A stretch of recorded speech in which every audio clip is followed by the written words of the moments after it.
class. This is Sena. I wanted to present this Supreme Court case, Brown versus Entertainment Merchant Association.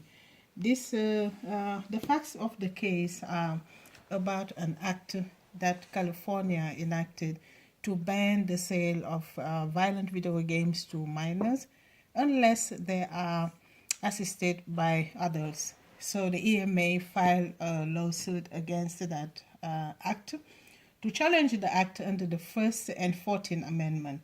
So what happened is the district court found in favor of the plaintiff, and the state of California had made an appeal, and then the Court of Appeal held that violent video games did not constitute obscenity under the First Amendment, and the state did not have a compelling interest in preventing psychological or neurological harm to minors.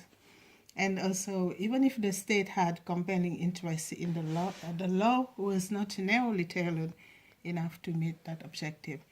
Now, the case landed to Supreme Court.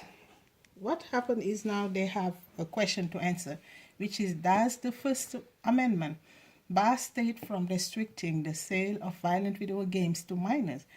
Supreme Court held in a majority of 7-2 that video games are part of communication, which is protected by free speech clause under the First Amendment.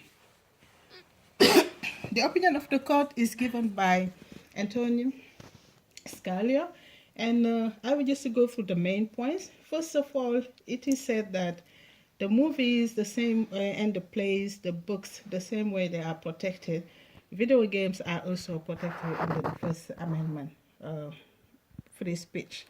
And they said also that speech about violence is not obscene, and the court has never permitted government regulation of minors' access to any form of entertainment except on obscenity ground. So California has not demonstrated any direct causal link between violent video games and harm to minors. So when Dr. Anderson submitted his studies about the effects of violent video games, and it was said that they had the same effects on children as when children are watching like violent contents on TV.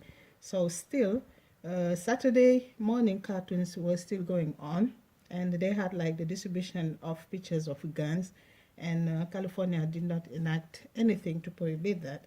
So the consequences is that its regulation is widely under-inclusive, the opinion said.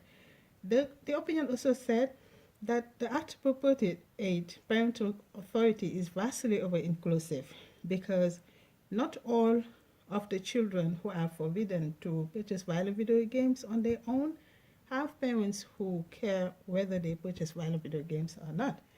So, the Supreme Court affirmed the decision of the Court of Appeal. Now we have two dissenting opinions. First, we have Justice Breyer, who is thinking that the same way Ginsburg and Miller cases are handled, Supreme Court should handle also these violent video game issues the same way, because depictions of violence,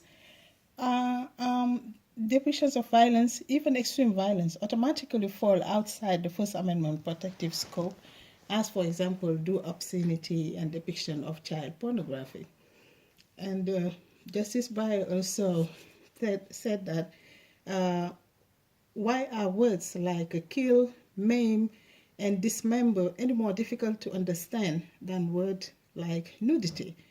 And he also said that the interest that California advanced consists of two things: the basic parental claim to authority on their own household to direct rearing of their children, and second, the state's independent interest in the well-being of its youth.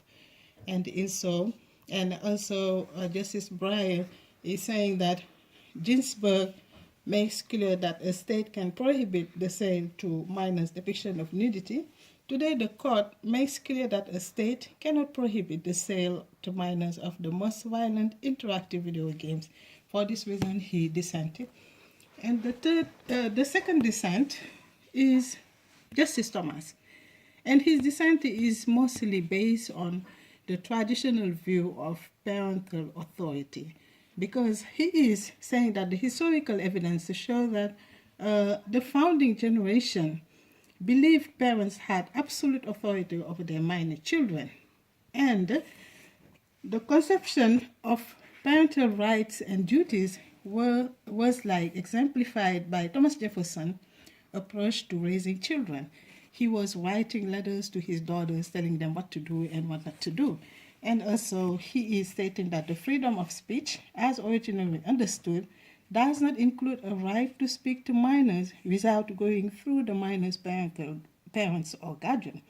And for this reasons, he dissented. I hope you guys enjoyed the presentation. Thank you very much for watching.